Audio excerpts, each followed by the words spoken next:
출애굽기 5장 1절로 9절까지의 말씀을 다 찾으셨으면 한 절씩 교독합니다. 제가 먼저 1절부터 교독하도록 하겠습니다.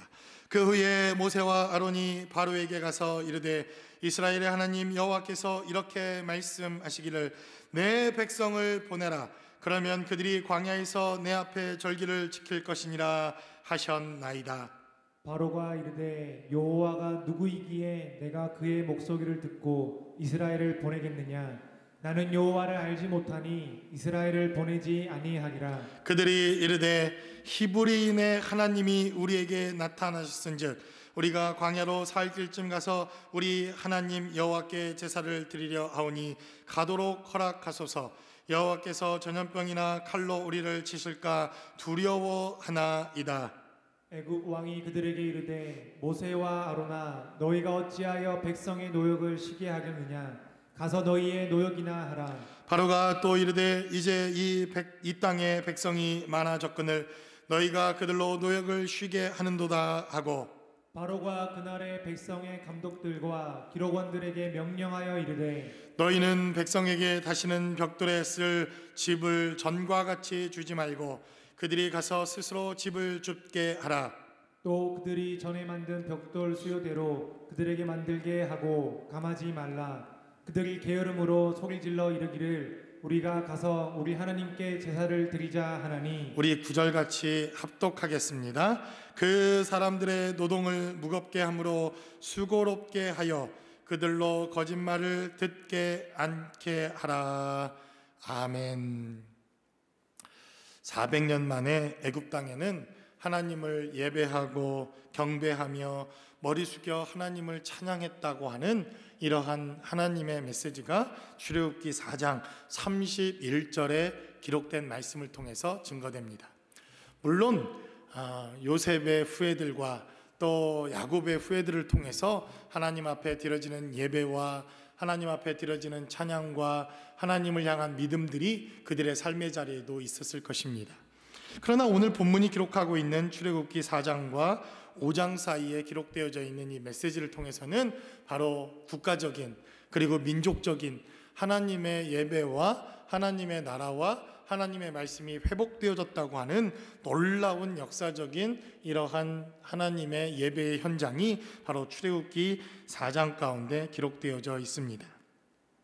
400년을 종노릇하면서 400년을 애굽 땅에서 종살이하던 이스라엘 백성들, 여전히 그들은 종의 신분이었고 여전히 그들은 고난과 어려움에 직면해 있었지만 바로 모세라고 하는 사람의 전해주는 하나님에 대한 말씀을 통해서 그들의 머리가 숙여지고 그들의 마음이 낮아져 하나님을 비로소 예배하고 하나님을 경배하기 시작합니다.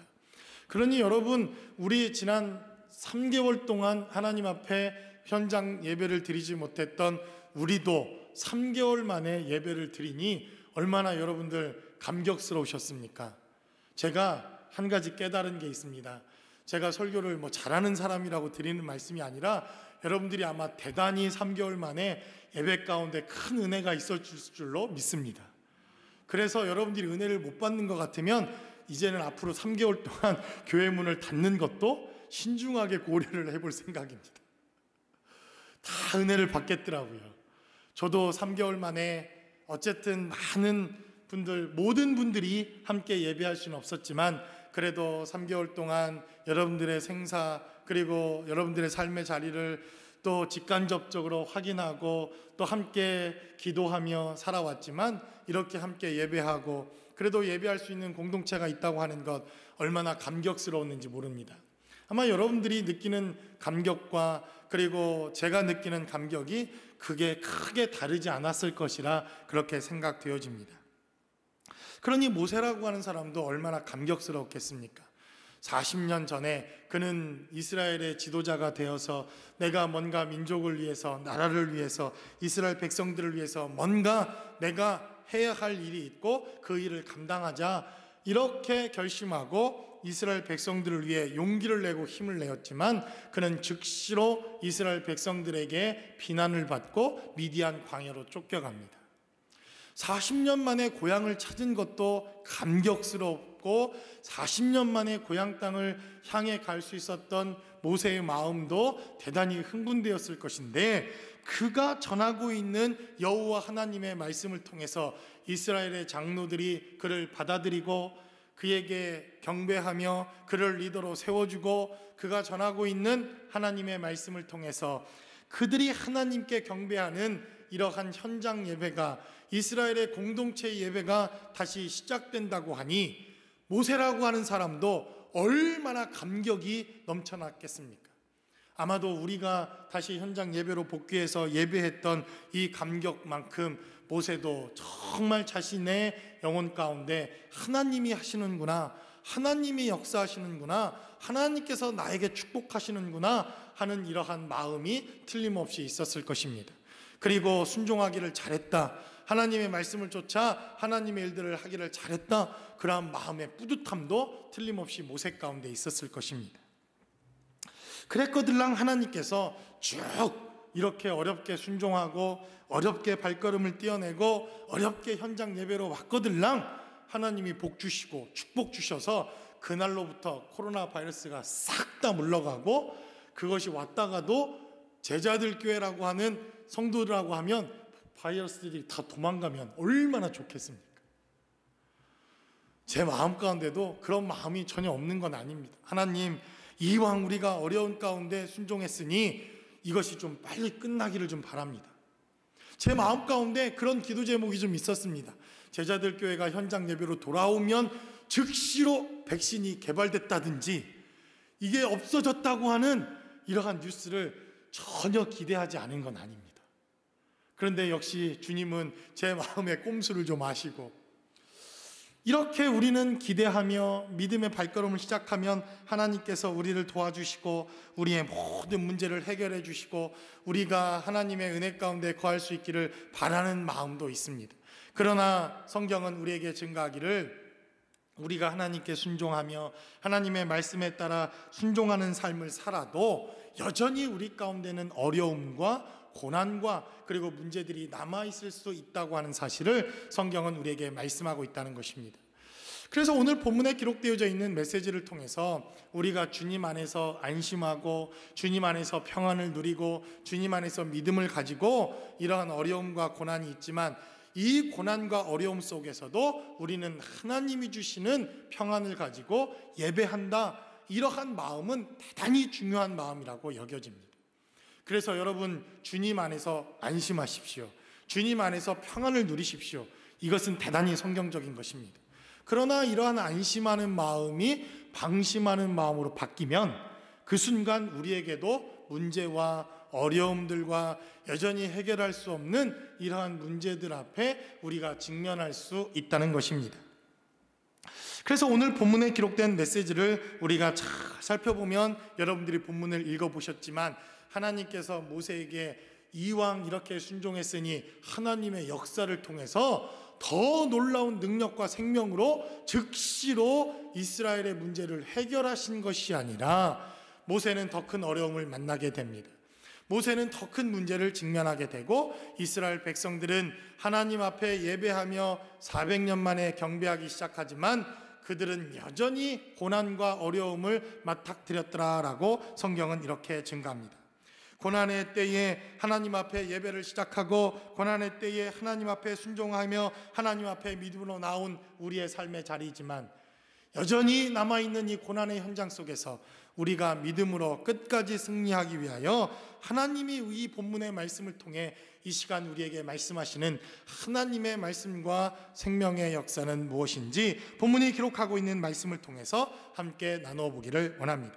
첫 번째로 본문은 우리에게 증가하기를, 우리가 믿음으로 예배하며 믿음으로 순종해도 세상의 반응은 여전히 적대적일 수 있다고 하는 사실을 성경은 우리에게 말씀합니다. 여러분, 우리가 읽었던 본문 5장 1절의 말씀은 이렇게 시작합니다. 그 후에 모세와 아론이 바로에게 가서 이르되 이스라엘의 하나님 여호와께서 이렇게 말씀하시기를 내 백성을 보내라. 그러면 그들이 광야에서 내 앞에 절기를 지킬 것이니라 하셨나이다 라고 성경은 기록합니다. 여러분 어떤 단어가 눈에 들어옵니까? 그 후에라고 하는 단어가 눈에 들어옵니다. 어떤 후에입니까? 그들이 머리 숙여 경배하고 난 이후 400년 만에 이 공동체 예배가 시작되고 난 이후 모세가 하나님의 말씀을 전하고 하나님의 생명을 전하자 모세를 지도자로 세우고 거절했던 모세가 다시 이스라엘 백성들의 지도자로 세워져 함께 교제하며 함께 하나님의 나라를 나누며 함께 하나님의 말씀을 전하는 감격과 기쁨이 있었던 바로 그 후에 모세가 바로 앞에 서게 됩니다. 그리고 바로에게 말하기를 내 백성을 보내라. 하나님의 백성을 보내라.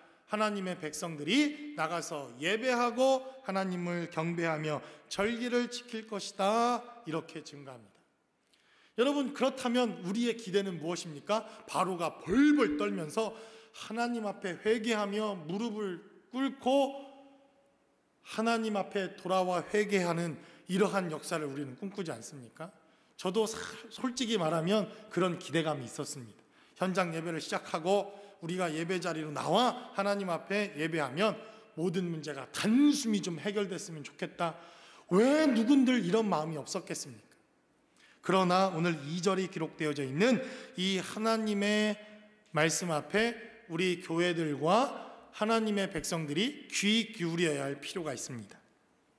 2절은 기록하기를 바로가 이르되 여호와가 누구이기에 내가 그의 목소리를 듣고 이스라엘을 보내겠느냐? 나는 여호와를 알지 못하니 이스라엘을 보내지 아니하리라 라고 성경은 기록합니다. 여러분 우리의 기대와는 완전히 다른 바로의 반응입니다. 우리가 기대하며 하나님 앞에 기도하며 하나님 우리가 믿음으로 나가니까 이렇게 해달라고 하나님 우리의 기도 가운데 응답해달라고 기도했던 기도와는 완전히 반대가 되어지는 바로의 응답이 우리의 삶의 자리에 있을 수 있다는 것입니다. 어쩌면 이 코로나 사태에 우리가 현장 예배를 시작하고 현장으로 돌아와 하나님 앞에 예배를 시작하면서 우리는 기뻐하고 우리는 감격해하며 우리는 하나님 앞에 예배드리기를 기뻐하지만 세상은 여전히 우리를 향해서 적대적일 수 있다고 하는 사실을 우리는 기억해야 할 필요가 있다는 것입니다. 그래서 제가 이렇게 쭉 살펴보니까 현장 예배가 시작되어지고 이 코로나 바이러스가 있었던 이 환경 속에서 이러한 기사와 이러한 사건들이 있었던 것을 보게 됩니다. 신천지 관련 확진 사례가 약 5,800여 명, 생명수 교회 43명, 부산 온천교회 관련 34명, 서울 동안교회 20명, 수원 생명샘교회 관련 12명, 종로구 명륜교회 10명, 소망교회, 명성교회, 광주 양림교회, 귀암 성결교회, 은혜강교회 등등 이렇게 알려지고 세상의 손가락질과 비난을 받는 이러한 교회들의 기사거리들이 이 코로나 관련 기사 가운데 많은 매스컴을 통해서 많은 언론들을 통해서 입에 오르락 내리락 했던 사건들을 우리가 보게 됩니다. 물론 우리는 신천지와 하나님의 교회는 정확하게 구별하고 신천지는 하나님의 정당한 교회, 온전한 교회, 그리고 건강한 교회가 아니라고 하는 사실을 우리는 너무나도 잘 압니다. 그러나 여러분 우리가 주의해야 할 것이 하나 있습니다. 바로의 눈으로 보면, 애굽의 눈으로 보면, 바로의 입장에서 보면 신천지나 교회나 구분이 안 간다는 것입니다. 똑같을 수 있다는 것입니다. 그들의 생각에는 신천지나 아니면 하나님의 교회나 또 우리가 이단이라고 배척하는 사람들이나 하나님의 사람들이나 바로의 시각과 애굽의 시각으로 보면 똑같을 수 있다는 것입니다. 그래서 어쩌면 우리가 현장 예배를 시작하고 하나님 앞에 믿음의 발걸음을 시작하지만 세상은 여전히 하나님의 교회와 저와 여러분들을 향해서 이렇게 질문할 수 있다는 것입니다. 여호와가 누구이기에? 여러분 바로의 입장에서는 이것은 너무나도 정당하고 바로의 입장에서는 너무나도 당연한 그러한 질문입니다. 이 시대의 진짜 신, 이 시대의 애굽의 사람들과 바로라고 하는 사람은 누구를 신이라고 생각합니까? 자신들을 신이라고 생각합니다. 그런데 듣도 보지도 못했던 여호와라고 하는 이름을 들고 여호와 하나님께서 나가 예배하라고 하니 자기 스스로를 신이라고 인정했던 바로라고 하는 사람은 도대체 여호와가 누구이기에 너희가 그들의 절기를 지키며 그들을 예배한다고 하느냐라고 묻는 것이 당연하다는 것입니다. 그래서 여러분들 그런 얘기 들어보지 않았습니까? 아니 도대체 쟤네들은 누구이기에, 저 교회라고 하는 사람들은 뭐 하는 사람이기에 이 엄중한 시기에, 이렇게 힘들고 어려운 시기에 또 예배한다고 모여서 확진자를 더 내고 어렵게 하고, 교회를 향한 비난과 우리의 예배와 하나님을 향한 우리의 예배에 대해서 너무나도 많은 비난과 어려움들이 있는 것을 우리가 보게 된다는 것입니다. 그래서 여러분, 우리가 하나님 앞에 믿음으로 예배하고 우리가 하나님 앞에 믿음의 발걸음을 시작했지만, 그러나 세상이 우리를 향해서 도대체 저들은 왜 이렇게 모이지 말라고, 또 확진자들이 확진될 수 있고 교회 모임을 통해서 이렇게 확진자들이 더 나올 수 있는데도 불구하고 왜 저들은 사회적인 책임을 다하지 않느냐라고 질문하는 질문 앞에 우리는 아주 민감하게 반응해야 할 필요가 있습니다. 사회적 책임도 다해야 한다는 것입니다.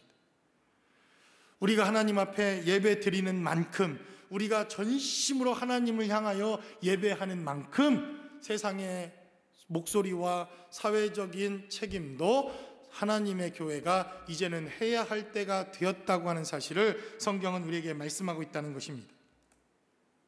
그래서 5장 3절은 기록하기를 그들이 이르되 히브리인의 하나님이 우리에게 나타나셨은즉 우리가 광야로 사흘길쯤 가서 우리 하나님 여호와께 제사를 드리려 하오니 가도록 허락하소서. 여호와께서 전염병이나 칼로 우리를 치실까 두려워하나이다 라고 성경은 말합니다. 여러분, 이 시대와 완전히 반대되는 메시지죠. 우리는 예배 나와 하나님 앞에 대면 예배를 드릴 때 혹시 전염병이 걸릴까 염려합니다. 그런데 오늘 3절에 기록된 메시지를 살펴보니까 우리가 하나님 앞에 예배하지 아니하면 모세는 말하기를 하나님이 칼과 전염병으로 우리를 칠까 두려워하나이다 라고 성경은 말합니다. 그러니까 여러분, 우리가 하나님 안에서 철저하게 준비하고 하나님 안에서 잘 준비해도 이 코로나 바이러스가 우리를 피해가는 것은 절대 아닙니다. 제가 제일 먼저 걸릴 확률도 대단히 높은 사람입니다.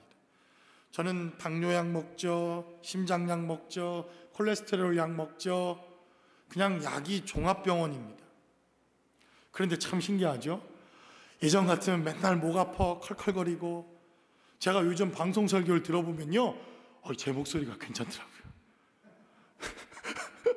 할렐루야! 예전에는 다 쉬어 터져서 맨날 그냥 콜록대고, 아니 기침 한번 안 합니다.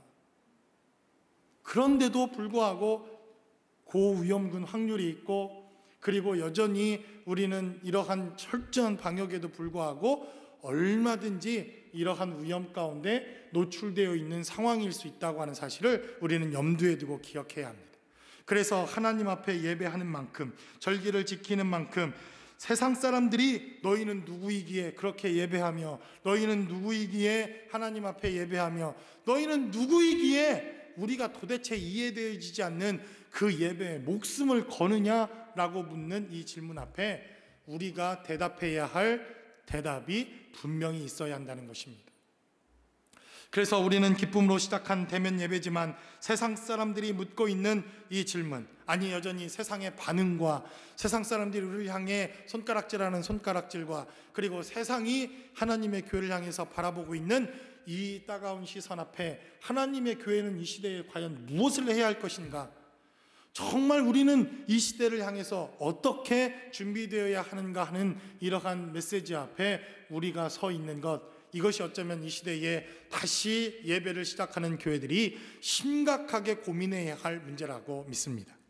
두 번째로 본문은 우리에게 증거하기를 우리는 주의 말씀으로 한 걸음을 시작하고 하나님 앞에 대면 예배를 시작하고 이제 예배가 시작되지만, 그러나 오히려 이스라엘은 더 가중된 노역에 시달릴 수 있었다라고 성경은 기록합니다. 400년 만에 그들은 머리 숙여 하나님께 경배합니다. 그들이 배척했던 모세라고 하는 사람이 여호와의 말씀을 전하고 하나님의 말씀을 전하고 하나님의 기적과 이적을 증거하자 이스라엘 백성들은 하나님을 경배하기 시작합니다. 여러분, 그러면 우리가 이쯤 되면 우리가 기대하는 출애굽기 5장의 메시지는 바로가 하나님 앞에 회개하고 돌아오며, 애굽 사람들이 여호와 앞에 회개하며 돌아오며, 하나님의 백성들이 하나님의 살아계심을 증거하는 역사들이 출애굽기 5장에 쫙 나타나고 출애굽기가 그냥 끝나버렸으면 좋겠습니다. 그런 메시지가 있지 않습니까? 요나라고 하는 메시지. 성경은 기록하기를 요나는 사흘쯤 되는 이 니느웨의 성을 하룻길 걸어서 하나님의 말씀을 전합니다. 회개하든지 말든지. 아마 이렇게 전했을 것 같습니다. 회개하라! 이렇게 하진 않았을 것 같아요. 회개하든지 말든지. 뭐라고? 그러면 아니, 뭐 회개하든지 말든지. 네가 전하는 복음이 뭐냐고 와서 묻는 사람들에게 믿든지 말든지. 이렇게 하고 지나갔을 확률이 대단히 높지 않습니까? 요나라고 하는 사람의 캐릭터를 보면. 그런데도요, 요나가 전했던 그 메시지를 통해서 왕이 회개하고 니느웨의 성이 완전히 뒤집어지고 모든 소와 양과 육축들이 하나님 앞에 죄를 쓰고 회개했다, 이렇게 말합니다.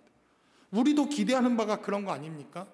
그런데 오늘 본문은 기록하기를 그것이 아니라 오히려 이스라엘 백성들이 믿음으로 예배하고 하나님 앞에 예배를 시작했더니 더 큰 어려움들과 더 가중된, 더 어려움이 더 많아지는 환경과 상황이 되었다라고 성경은 이렇게 증가합니다. 그래서 7절은 기록하기를 너희는 백성에게 다시는 벽돌에 쓸 집을 전과 같이 주지 말고 그들이 가서 스스로 집을 짓게 하라라고 말합니다. 8절은 기록하기를 또 그들이 전에 만든 벽돌 수요대로 그들에게 만들게 하고 감하지 말라. 그들이 게으름으로 소리질러 이르기를 우리가 가서 우리 하나님께 제사를 드리자 하나니라고 말합니다. 그 사람들의 노동을 무겁게 함으로 수고롭게 하여 그들로 거짓말을 듣지 않게 하라라고 말합니다. 하나님 앞에 믿음의 발걸음을 시작했더니 이들에게 더 어려움과 고통과 고난이 시작되었다는 것입니다. 지난 한 주간 우리 현장 예배를 시작하고 감격에 겨워 주중에 나와 하나님께 기도하는데 출애굽기 5장의 메시지를 읽으면서 하나님, 이건 아니잖아요. 제가 하나님께 따져 물었습니다. 아니, 현장 예배를 시작했는데 아니, 우리가 믿음으로 승리해야지, 하나님 믿음으로 더 어려워지면 이건 아니지 않습니까? 우리도 겨우 용기 내어 시작하는데, 그래서 아직 용기 내어 시작하지 못한 사람들에게 용기를 내어서 함께 예배하자고 권면하고 우리가 용기를 낼 수 있도록 손을 내밀어야 할 테인데, 아직 용기 내어 함께하지 못하는 교회들에게 함께 다시 예배를 시작하자라고 우리가 권면하고 예배해야 될 터인데 하나님, 더 어려워지고 더 문제가 발생하면 안 되지 않습니까? 그것이 솔직한 우리의 심정 아닙니까? 그런데도 본문의 메시지를 살펴보니까 우리가 믿음의 발걸음을 해도 얼마든지 어려워질 수 있고 더 어려워질 수 있다고 하는 사실을 성경은 말씀하더라는 것입니다. 그래서 저도 우리가 현장 예배를 시작하고 최악의 상황이 무엇일까를 생각해 보았습니다. 그랬더니 최악의 상황은 아마도 1부, 2부 현장 예배에 돌아온 제자들 교회 모든 사람들이 다 확진자가 되었다, 이렇게 대문짝만하게 막 CNN에 딱 나왔다. 그러면 우리 교회는 폭망 아닙니까? 더 큰 최악이라고 한다면 그리고 담임 목사가 코로나에 걸려 죽었다, 최악 아닙니까? 제가 이렇게 얘기했던 일부에서는 그게 최상이랍니다. 그러면 정말 최악이 아니겠습니까? 우리가 그러한 믿음으로 예배를 시작하고 믿음의 발걸음을 시작해도 우리는 이러한 최악의 상황을 직면할 수도 있다고 하는 사실을 우리는 기억해야 한다는 것입니다.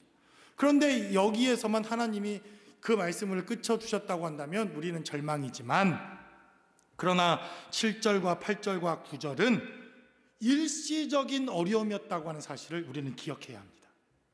오늘 본문에 기록되어져 있는 집을 만들어 스스로 죽게 하라, 벽돌의 수요는 그대로 하게 하라, 그들에게 더 무거운 노동을 하게 하라 라고 하는 일시적인 어려움들이 그들 가운데 있게 됩니다.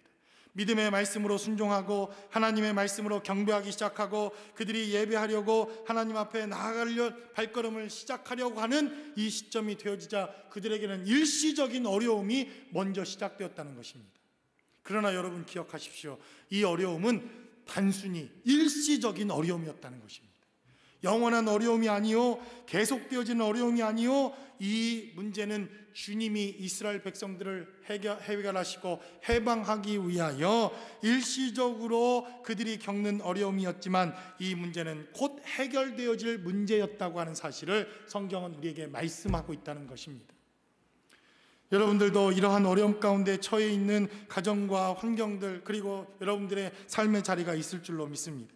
점점점 경제적으로 어떻게 되어질지, 그리고 앞날이 점점점 캄캄해지고, 그리고 오픈한다고 오픈을 했는데, 여러분 오늘 뉴스에 또 심각한 문제가 생겼습니다.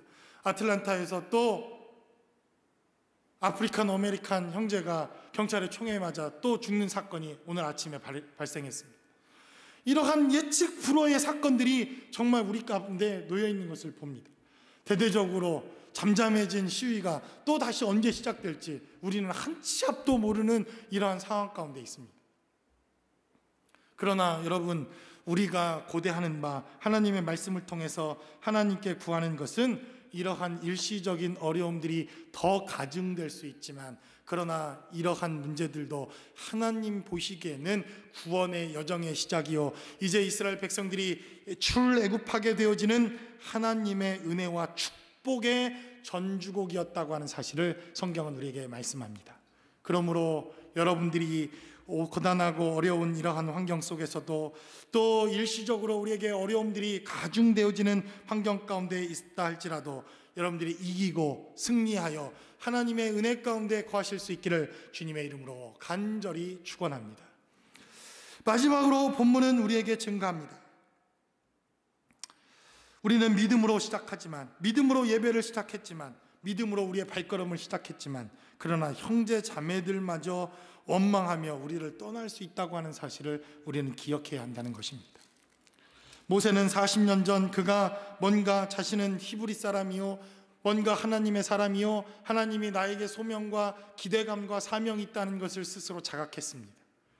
그리고 그가 힘이 있을 때, 능력이 있을 때, 그는 가장 인생의 육체의 절정의 시간대에 그는 민족의 지도자가 되보겠다고 스스로 일어나 이스라엘 백성들을 위해 무엇인가 일을 감당하지만, 그는 살인자가 되어 가장 비참한 모습으로 40년 동안 잊혀진 존재가 되어집니다. 여러분, 잊혀진 존재가 되어진다는 것 비참한 것 아닙니까? 방구석에서 이 코로나 바이러스 때문에 자가격리를 하고 있는데 참 외롭고 쓸쓸하더라고요. 차라리 휴가라고 한다면 뭔가 좀 생산적인 일에 뭔가 좀 진취적인 일을 좀 사용해 볼 텐데, 내일을 알 수 없고 모레를 알 수 없고 그 다음날을 알 수 없는, 미래를 알 수 없는 광야와 같은 이러한 사건과 현장 속에서 점점점 잊혀지는 것은 아닐까? 성도들은 우리의 교회를 잊고 있는 것은 아닐까? 또 나는 잊혀지는 목사가 되는 것은 아닐까? 우리의 예배, 우리가 드려졌던, 하나님 앞에 드려졌던 삶의 모습들은 혹시 잊혀지고 있는 것은 아닐까? 모세도 이러한 경험들이 40년 전에 있었습니다. 그리고 모세가 가장 마음 아팠던 것도 어쩌면 그는 동족으로부터, 형제 자매들로부터 배척당하고 가장 가까워야 할 히브리 사람들에게 자신의 인생을 부정당하는 사건이었을 것이라고 믿습니다. 그래서 출애굽기 2장 13절로 14절은 이렇게 증가합니다. 이튿날 다시 나가니 두 히브리 사람이 서로 싸우는지라 그 잘못한 사람에게 이르되 내가 어찌하여 동포를 치느냐 하매 그가 이르되 누가 너를 우리를 다스리는 자와 재판장으로 삼았느냐, 내가 애굽 사람을 죽인 것처럼 나도 죽이려느냐. 모세가 두려워하여 이르되 일이 탈로 되었도다라고 성경은 기록합니다. 여러분, 모세가 두려워 도망가게 된 근본적인 이유가 무엇입니까? 물론 바로가 두렵습니다. 애굽 사람들도 두려웠습니다. 자신이 이 이스라엘 사람들을 위해서 무엇인가 일을 시작한 것이 탄로나자 바로에게 혹은 애굽 사람들에게 죽임을 당할까 그의 마음 가운데 두려움이 있었던 것도 사실입니다. 그러나 모세에게 있어서 진짜 좌절은 자신의 힘이 되어주고 자신과 함께 동족을 위해서 싸워주고 자신의 이러한 마음을 알아주고 이제 내가 이스라엘 백성들을 위해서, 히브리 사람들을 위해서, 하나님의 사람들을 위해서 뭔가 마음을 결단하고 그 일을 하겠다라고 결심했던 이 진실을 알아주지 않는 이스라엘 백성들, 그 마음의 진실을 헤아려 주지 않는 이스라엘 백성들을 향한 마음 아픔이 훨씬 더 컸을 것이라고 믿습니다. 그래서 모세는 도망하기 시작합니다. 모세는 두려워했다라고 말합니다. 이스라엘 백성들이 그를 거절하자 그는 두려움에 떨기 시작합니다. 그리고 그 두려움을 극복한 40년, 하나님의 말씀을 쫓아 그가 하나님의 말씀을 전하고 하나님의 생명을 전하자 모세에게 어떤 기적이 일어납니까? 그를 배척했던 이스라엘의 장로들이, 그를 배척했던 이스라엘의 사람들이 그를 리더로 인정합니다. 그리고 모세가 전한 하나님의 말씀을 통하여 하나님의 백성들이 그의 이적을 보고 그의 말씀을 듣고 하나님 앞에 예배하기 시작했다라고 성경은 기록합니다. 그러니 모세의 마음 가운데 얼마나 기쁨이 넘쳤겠습니까? 모세의 마음 가운데 그간 쌓여 있었던 그 응어리가 한 번에 해결되지 않았겠습니까? 그리고 하나님이 옳았다. 그는 아마 그렇게 하나님께 고백했을 것입니다. 그러나 모세와 이스라엘 백성들이 믿음으로 이제 하나님께 예배하기 위하여 믿음의 한 걸음을 시작하지만 그들에게 점점점 어려움이 시작됩니다. 그들은 더 많은 집을 주어야 하고, 그리고 벽돌의 수요는 여전히 많아서 그들이 감당하기에는 어려운 수요일 뿐만 아니라 그 노동은 더욱더 무겁게 하므로 그 이전보다 훨씬 더 어려운 문제들이 시작되었다고 하는 것을 성경은 우리에게 증거합니다. 그리고 이제 모세는 우리가 9절까지의 말씀을 읽었지만 21절로 22절은 기록하기를 그들에게 이르되 너희가 우리를 바로의 눈과 그의 신하의 눈에 미운 것이 되게 하고 그들의 손에 칼을 주어 우리를 죽이게 하는도다. 여호와는 너희를 살피시고 판단하시기를 원하노라 라고 21절은 기록합니다. 이게 누구의 고백이었습니까? 바로의 저주가 아닙니다. 애굽 백성들의 저주가 아닙니다.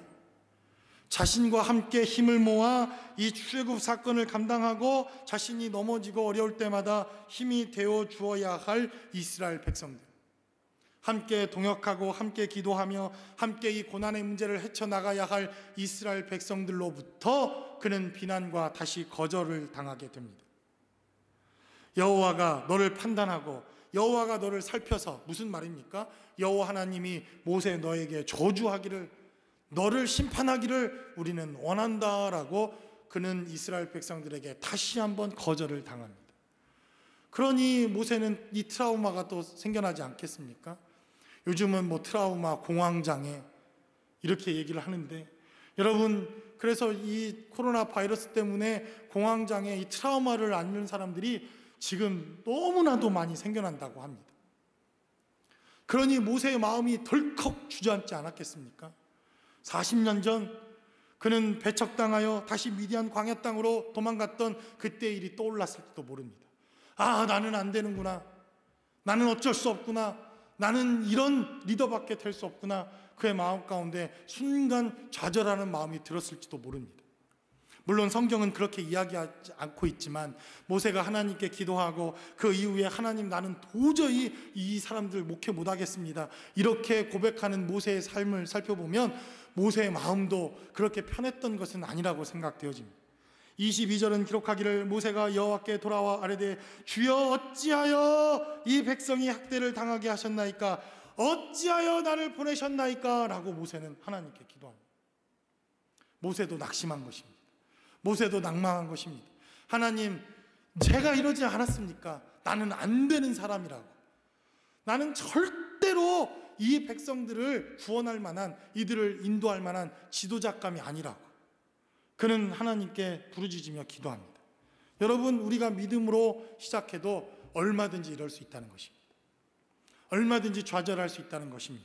우리가 믿음의 예배를 시작하고 한 걸음 나아갔지만 얼마든지 더 큰 어려움들과 코로나 이전의 어려움들을 우리도 직면할 수 있다는 것입니다. 그러나 여러분, 하나님께서는 이러한 삶의 자리를 통해서 우리에게 구원이라고 하는 직간접적인 역사를 이제 시작합니다.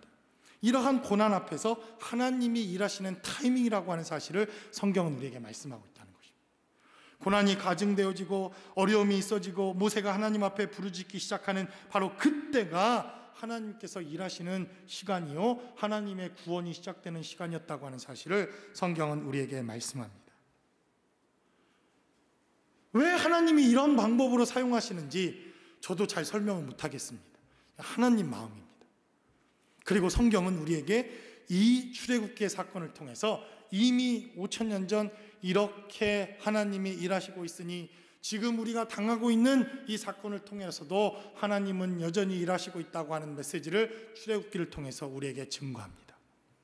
그래서 영어권에서는 이러한 타이밍, 이러한 아주 기가 막힌 이 순간적인 타이밍을 단어 하나로 넛지라고 하는 단어를 사용합니다. 발음이 좀 후져서 이렇게 강하게 발음하지 않습니다. 좀 굴려야 됩니다. 저도 참 이 단어가 궁금해서 이 단어가 뭔가 사전을 찾아봐도 시원치 않더라고요. 그래서 한국 사전 누가 이거 번역했는지 참 이 번역을 좀 다시 해야 합니다. 그래서 영어 사전을 찾으니 영영 사전을 찾으니 한국말로 번역해 놓은 것도 이해가 안 되는데 영영 사전으로 번역한 게 이해가 되겠습니까? 그런데 아마 리처드 세일러라고 하는 사람을 여러분 혹시 들어보셨는지 모르겠지만 우리는 그냥 막 세상이 지나가는 것 같지만 올해도 노벨상을 수상했더라고요. 그래서 이분이 노벨상 경제학상을 수상합니다. 근데 노벨 경제학상을 수상했는데 이분이 쓴 책 중에 넛지라고 하는 책이 있습니다. 그래서 베스트셀러요. 또 이분이 어떠한 일로 경제학상을 받았는지 저도 또 읽어보지 않았겠습니까? 그런데 보니까 기가 막히더라고요. 이 넛지라고 하는 단어가 이거는 그냥 슬쩍 이렇게 밀어주는 겁니다. 밀어주는 거. 여러분 그냥 이렇게 밀어주는데 옥상에서 밀면 되겠습니까? 옥상에서 떨어져 죽겠는데 확 밀어. 이러면 되겠습니까? 근데 이 넛지라고 하는 단어는 이런 겁니다. 아주 땡볕이 내려찌는 이 언덕배기를 리어커를 끌고 올라갑니다. 겨우겨우 올라가는데 마지막 턱에 딱 다다랐는데 그 안에 돌멩이 하나가 살짝 바퀴에 걸려 있습니다. 그래서 온 힘을 다해서 리어커를 끌고 올라가려고 온 힘을 다하는데 여러분 그럴 때 있지 않습니까? 막 0.000 이것만 올라가면 올라가는데 다시 떨어지고 이것만 하면 올라가는데 다시 못 올라가는 바로 그때에 누군가 싹 나타나서 누군지는 모르지만 뒤를 슬쩍 밀어주는 거 이걸 넛지라고 합니다. 아마 여러분 유튜브나 이런 데서 그런 영상을 보셨을 겁니다. 아주 감동적이더라고요. 코끼리가 웅덩이에 빠졌는데 새끼 코끼리가 웅덩이에서 나오려고 몸부림을 칩니다. 그런데 미끄러지고 다리도 짧고 코끼리가 보니까 이 앞다리가 좀 짧더라고요. 얼마나 제가 소망을 얻었는지 그런 코끼리도 약점이 있구나. 그러니 이 앞다리로 온 힘을 다해서 올려오려고 해도 못 올라오는데 지나가던 어미 코끼리가 살짝 밀어줍니다. 어미 코끼리가 밀어줬는지 안 밀어줬는지도 모르게 살짝 밀어주니까 그 코끼리가 힘을 내서 올라옵니다. 이거를 넛지라고 합니다. 그러니까 여러분 오늘 본문에 기록된 메시지를 살펴보면 사실 모세나 또 하나님의 백성들이나 아론이나 얼마나 힘들고 어렵고 낭망하며 낙심하는 상황이겠습니까? 그러나 성경은 말합니다. 바로 이러한 때가 우리가 함께 협력하는 때요, 우리가 함께 고난의 짐을 지는 때요, 우리가 함께 협력하여 하나님의 나라를 이루는 때요, 비난하는 때가 아니라 누군가 잘못을 고쳐야 되는 때가 아니라 우리의 문제를 인식하고 그 문제 앞에 서서 비난하고 또 그 문제를 해결하기 위한 때가 아니라 바로 서로 협력하며 격려하며 위로하며 하나님의 은혜를 나누는 때라고 하는 사실을 성경은 우리에게 말씀하고 있다는 것입니다. 만약 지나가던 누군가가 모세를 향해서, 만약 지나가던 누군가가 아론을 향해서 모세여 염려하지 마시오, 40년 전에는 우리가 잘 알지 못해서 당신의 마음을 잘 몰랐지만 하나님의 말씀을 듣고 하나님의 말씀을 전하는 당신의 모습을 보니 우리가 기도하겠습니다. 우리가 40일 동안 금식이라도 하겠습니다. 우리가 릴레이로 모여서 기도라도 하겠습니다. 우리가 가서 함께 합심해서 이 문제들을 잘 해결할 수 있도록 기도하며 격려하며 위로하겠습니다. 여러분, 어쩌면 교회들이 이제 대면 예배를 시작합니다. 우리가 상상한 것 이상으로 혼란과 더 큰 어려움이 생길 수도 있습니다. 그러나 여러분, 교회가 교회를 비난하지는 맙시다. 목회자들이 그렇게 현장 예배를 통해서 어려움을 당하고 있는 그러한 교회들, 목회자들이 스스로 나서서 비난하지는 맙시다. 하나님의 성도들이 일어나서 그렇게 왜 대면 예배를 했냐고, 왜 그렇게 현장 예배를 할 수 없었냐고 우리가 스스로 우리를 향해서 비난을 하지 맙시다. 그렇게 할 수밖에 없는 상황이 있고, 그럴 수밖에 없는 분명한 이유가 있고, 그렇게라도 예배를 드리고 싶은 그들의 열정과 열망이 어쩌면 있었을 것이라고 하는 것을 우리는 이해해주고 격려하며 위로하며 함께하는 삶의 자리가 필요하다는 것입니다. 저는 그래서 저와 여러분들이 아직도 현장 예배로 돌아오기를 두려워하고 건강에 염려가 있고 아직도 현장 예배와 대면 예배에 어려움들이 있는 교회들을 향해서 우리의 한 걸음 발자국이 그들에게 용기가 되어지고 그들에게 격려가 되고 그들에게 위로가 될 수 있다고 한다면 우리가 드려지는 이 예배야말로 정말 이 시대에 드려야 할 하나님의 은혜와 축복이라고 여겨집니다. 그러므로 저와 여러분들의 삶의 자리에 이런 하나님의 축복으로 시작된 이 예배가 믿음의 결말을 맺고 결실을 맺는 거룩하고 복된 예배의 현장이 되실 수 있기를 주님의 이름으로 간절히 축원합니다.